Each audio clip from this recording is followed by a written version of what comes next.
Welcome to Movie Night with Marcos and Paulina. Hey. We're going to be talking about a TV show this time, not a movie.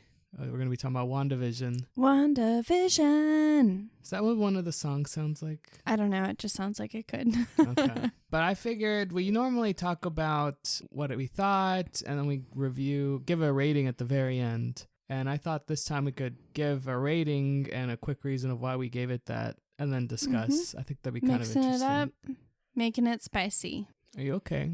Yeah. You're funny. So why don't you start, pal? Why don't you give your rating and why you give it that rating? My rating for WandaVision, I think, would be maybe 85. Out An of 85. 10? Out of 10, an 8.5. Oh, okay. So when you said you gave it a 5 out of... No, I said 85. 85, my bad. Yeah. You give it an 85. Okay. I think that I was between a B and a C, so an 80 or a 75. And I think I'm going to go with an 80. Mm-hmm. And the reasons why I think it was a really unique concept. Yeah. Very cool to watch the different themes as the decades go on. Mm-hmm. I don't think it sticks the landing like I wanted it to. I agree. And I think some of the characters are weak. But for season 1, I don't know if they're going to make more seasons. I thought it was a cool concept, and I think I'd rewatch this. Mm-hmm. And especially if you like Marvel movies, it's definitely like kind of refreshing. Yeah, It's a good little different. entertainment. Yeah. But what Mhm. about you, pal? Yeah, I agree with all of your points. I definitely do think they set it up to have multiple seasons, or at least the possibility, and I can't imagine them not continuing with it, especially because they decided to make a TV show, not a movie, So the fact that it's a show, I'm thinking, of course they're going to continue it. I thought that like you said, the concept was really cool. So if you haven't seen it yet, it's like every episode takes place in a new decade, and they start in the 50s. I think so. So the first few episodes are very reminiscent of shows like Bewitched, I Love Lucy, The Dick Van Dyke Show. The actual set was exactly like the Dick Van Dyke Show, and even some of the scenes are very similar. So that was just really cool. And especially, I mean, for me, I grew up watching some of those shows because of a friend of mine who didn't have cable, and she just watched that. So we would like have sleepovers where we just watched episodes and episodes of Bewitched and I Love Lucy. But for Marcos, it was completely new. He had never seen those shows. Yeah, pretty much up until, I don't know. Like the Malcolm in the Middle. Yeah, and I think I saw like a little bit of the 90s theme. Mm-hmm. Like Full House. Exactly. I grew up watching 90s TV. But yeah, the 50s, the 60s, the 70s, the 80s, nope. Nothing was something that I was familiar with. But it was really cool seeing like how the TV improved and the color and what was popular changed, like, I guess a sitcom style, single fixed camera. The humor, the style, yeah. Even like, I really liked the ads. I think they started doing less of the ads. They did do less of them. Like the guy with his watch, and like a guy only needs 2 things, like his nice wife and a nice watch to go with it. Like, of course, that's what they would appeal to, right? Yeah, in the 60s. Exactly. Yeah. And it was a hilarious. woman on your arm and a nice watch. Or like, you're a woman and you got all these things to do. Why don't you buy this thing to make your life a little easier? I think there's something like a toaster or something. Yeah, all these, I mean, they went with the stereotypes for the ads. And I thought that was awesome because it made so much sense. Mm-hmm. So I think that was probably like the strongest aspect of it. I did think the actual plot was a little messy, in my opinion. I agree, especially after watching the last episode. It felt like, a lot of those ties seem a little loose. Yeah, you think so? Like, I'll give an example. That Rambo girl. Yeah, that's exactly what I was thinking. What was the point of her what having was the point? Powers? Yeah, okay. Besides introducing it, right? So I think it's maybe episode 2 or 3 where they start introducing kind of the outside world. So Wanda created her own kind of world where her and Vision have a family. Yeah. And outside of Wanda's influence, you see the real world. And in like episode 2 or 3 is when the worlds start colliding a little bit. Like you realize, oh, the outside world is still happening. And there are 3 main characters there. The Rambo. Monica, I think is her name. Yeah, I think. You know, the little girl that was in Captain Marvel, an FBI agent, and then the astrophysicist from, James Woo, and then the astrophysicist from Thor. Yeah. Not Natalie Portman. The other girl. And I think that was the weakest part of the show is when they started showing the outside world. Yeah. Especially because there are kind of like 2 villains in the show, and the guy who's the leader of S.W.O.R.D. There are all these, military guy. Parts. Yeah. And you don't really know what his motive is other than I want this big weapon. Yeah, I want the biggest, best weapon. Totally and agree. Why does he want to wield it? No one knows. Like, I guess he just wants to be powerful and rich. The government told him maybe, except the FBI is there, and he's like holding the FBI hostage. Yeah. It didn't make sense, and I didn't feel his motivation. I agree. That was really annoying. And then those 3 characters that we mentioned, who are the main characters in the outside world, they seem pretty useless too. And you think that they're going to play a bigger role at the end, and then they don't. I mean, I do think they were kind of setting up for Rambo to be more important later. Yeah, it's just unfortunate that it was all set up and it didn't feel like she contributed that much. At all, yeah. Yeah, I didn't see the point too much. And yeah, you're right. Those 4 characters I thought were the weaker parts. It's definitely... in acting, too. Their acting was weaker, too. Yeah, their characters and their acting was all right. But I thought Elizabeth Olsen, which was, Scarlet Witch. Yeah. I thought she did great. I did, too. There were times where I was like, what? I don't know, but no, actually, overall, she did talented. Great. Yeah. And then Paul Bettany, who does the Vision, I thought he was great. Yeah, I did too. I had almost no complaints. I love the neighbor. Agnes. She's in Bad Moms. Yeah, you like her. She's fun. She's in funny movies. I really like her. Yeah. How did you like her once it was revealed that she was... Kathryn Hahn. Okay. When she became like Agatha... Yeah. The witch. I thought she did really well. You did? Okay. Yeah. I thought I don't know if I like that when she I mean, I didn't see her becoming a villain, but I don't know if I liked her being a villain. You know what I mean? It was like kind of weird to see the shift.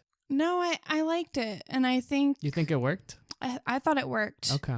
I mean, much better than the other guy. Who was the other villain, I guess. Yes, he's so forgettable. You don't even remember his name. Just no depth to him. With her, I mean, a little more interesting. Yeah, I agree. I was thinking that the show would be more about making Wanda the main villain, which I thought would be really interesting, actually. And even though towards the end she is still kind of a villain, she's a bad person for keeping everyone hostage in that world. But they don't really do anything with it that's cool. Like at the end, just spoilers for the whole show. She becomes a Scarlet Witch and she gets these powers and she runs away. No consequences, except of course she loses her virtual world or her fake world. In which she got Vision back and she had 2 sons. Yeah, in that world, but she had to lose them. I mean, there are the consequences that she can't move as freely into the world now. That's true. I don't know. It almost felt like almost zero consequences. At least that's how it felt. Obviously, she can't just be like part of the Avengers team as easily. Right. I bet she's kind of not part of the team. I don't know. I was just hoping to see like a little bit more of a push of making some of your heroes villains. Like not every hero in the Avengers team is going to consistently stay good, like that's what I really liked about the movie and the comic book Watchmen. It's basically about these regular people that become heroes, but regular people have their own flaws and they're going to be flawed and they're not always going to be perfect. Right. In stereotypical comics, heroes are always good and they're perfect usually. I thought it would have been so interesting if they just kept going with that idea that not all heroes are going to stay good. Some people have mental issues. Some people have just breakdowns that if they're powerful enough, they could hurt people, Yeah. They didn't really go that route. Which is what happened in the show. Yeah. She didn't even realize what she was doing. Yeah. I was kind of hoping they'd have a better explanation of how she did it all.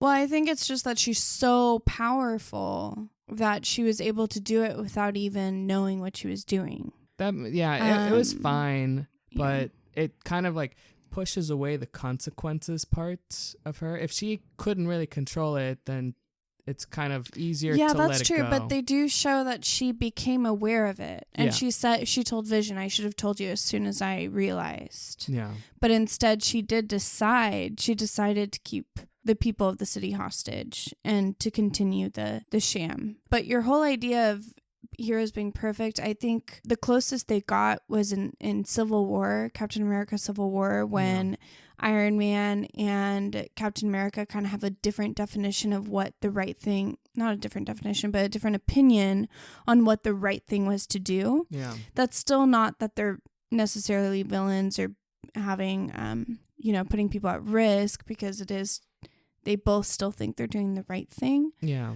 But other than WandaVision, I do think that's the closest they've gotten to that. Other than the Hulk, but the Hulk doesn't even have his own movie. But I mean, he does. It was just so early on in the cinematic universe.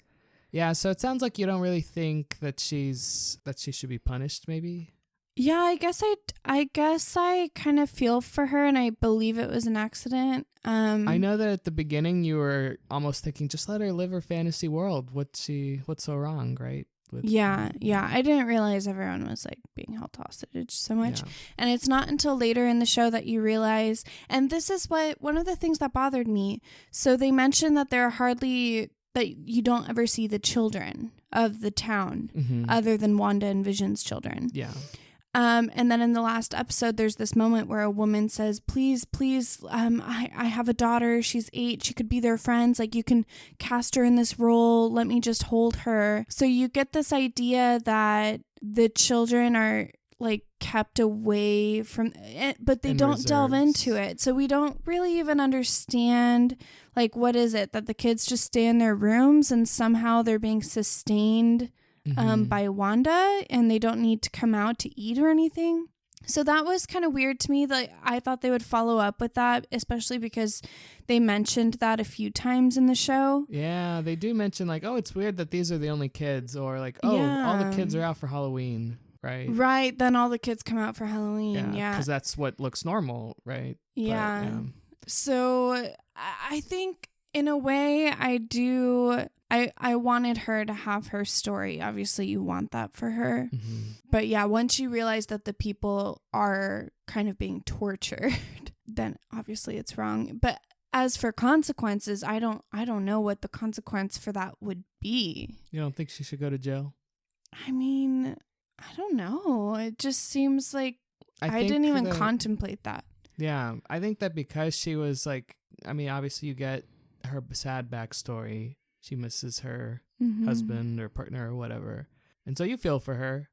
Well, and she's being manipulated by the director of Sword. Yeah. He kind of led her. He wanted her to get angry. He wanted her power to help restore Vision.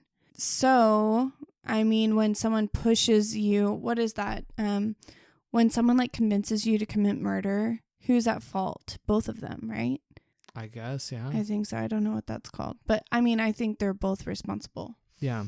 I mean, it's really easy. But I think her consequence of, at the end, she isolates herself and she's in this, like, isolated cabin. Yeah. I think, that's enough of a consequence. Okay. I mean, yeah, I guess every murderer should just decide what their punishment is, well, right? She's not a murderer. She didn't kill anyone. Yeah. She just imprisoned people. Like, she might be more dangerous to have in a prison.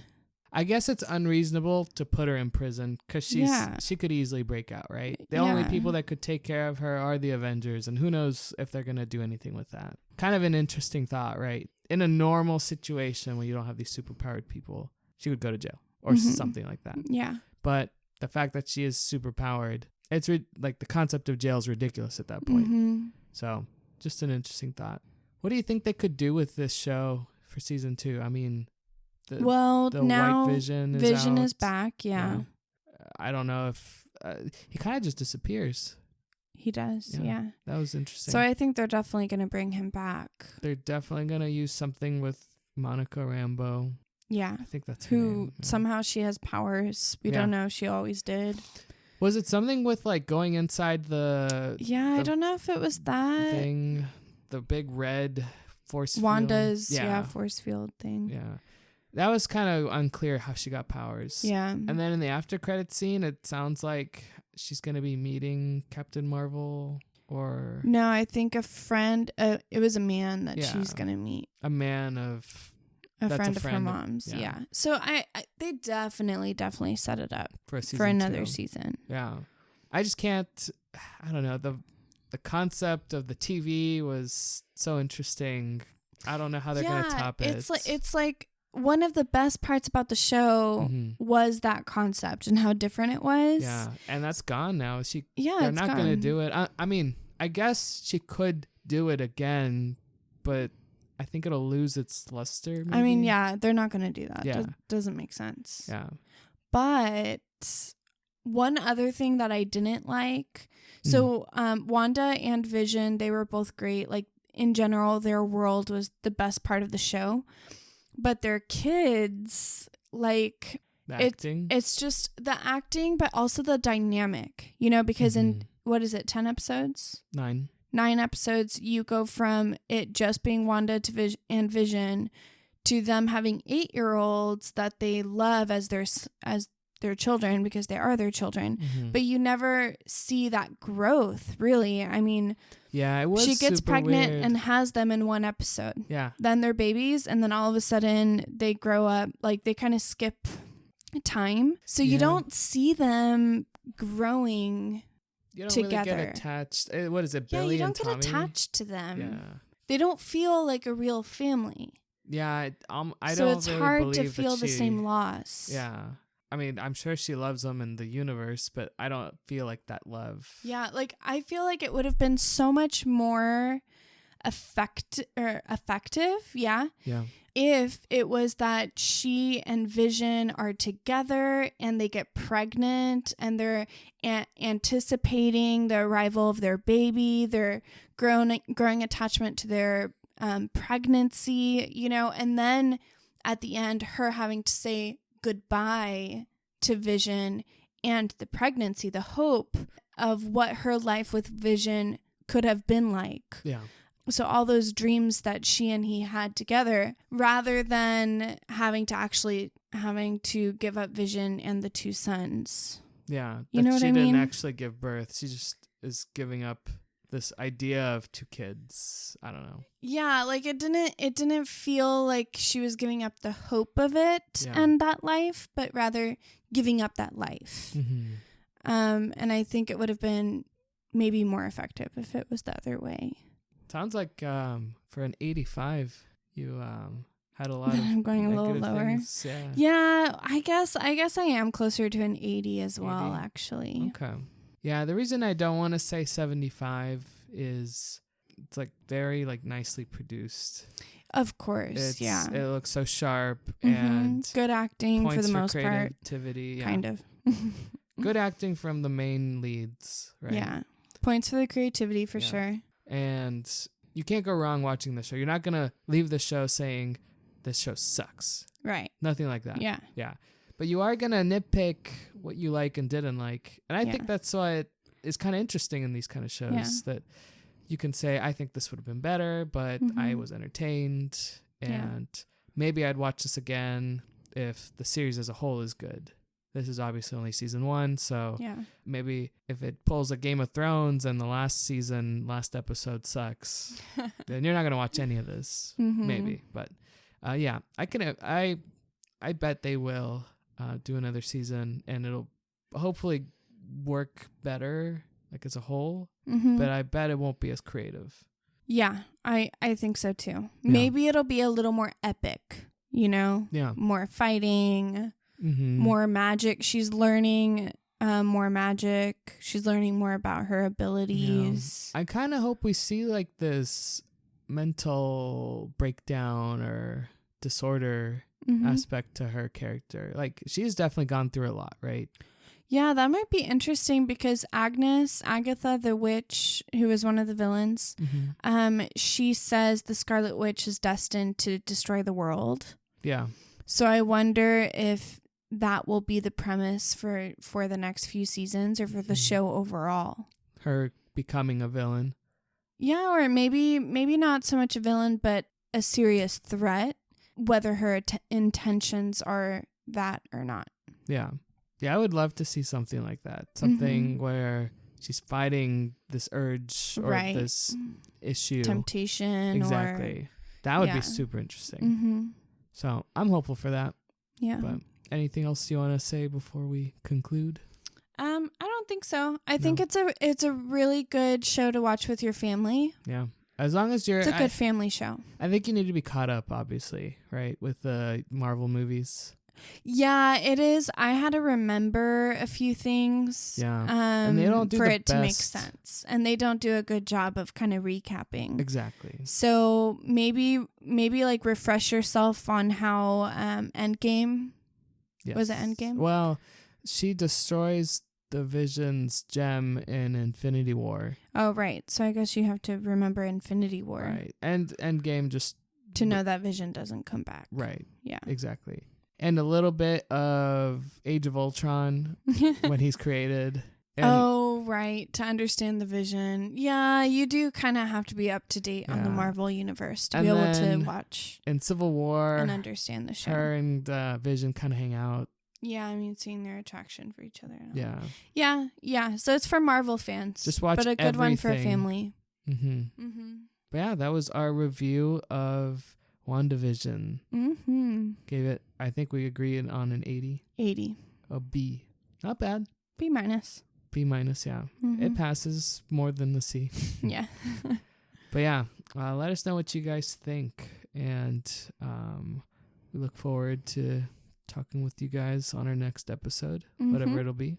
I'll catch you guys later. Bye.